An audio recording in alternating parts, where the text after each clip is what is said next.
क्या आप जानते हैं जब भगवान विष्णु को भी छल करना पड़ा तब क्या हुआ? जलंधर और वृंदा की ये कहानी आपको हैरान कर देगी।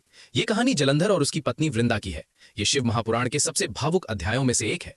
जलंधर कोई साधारण असुर नहीं था। उसकी उत्पत्ति भगवान शिव के उस तेज यानी क्रोध से हुई थी, क्योंकि वह समुद्र से जन्मा था। उसका नाम जलंधर पड़ा।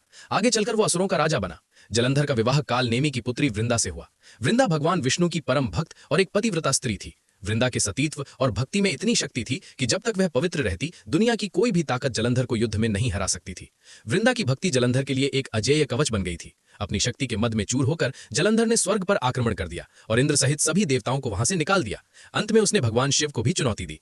महादेव और जलंधर के बीच भयंकर युद्ध हुआ, लेकिन वृंदा के सतीत्व के कारण महादेव का प्रहार भी जलंधर का अंत नहीं कर पा रहा था।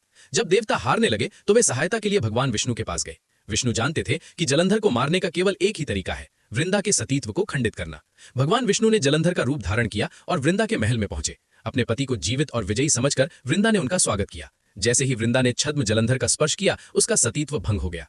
उसी क्षण महादेव के त्रिशूल ने जलंधर का वध कर दिया। जब वृंदा को सत्य का पता चला कि उनके आराध्य भगवान विष्णु ने ही उनके साथ छल किया है, तो वह टूट गई। उसने क्रोध और दुख में भगवान विष्णु को शाप दिया कि हे प्रभु, आप पत्थर के हृदय वाले हैं, इसलिए आप पत्थर के बन जाएंगे।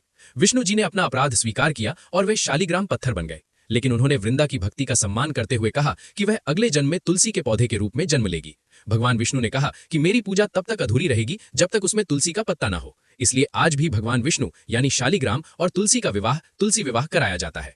वृंदा की राख से ही तुलसी का पौधा उत्पन्न हुआ था।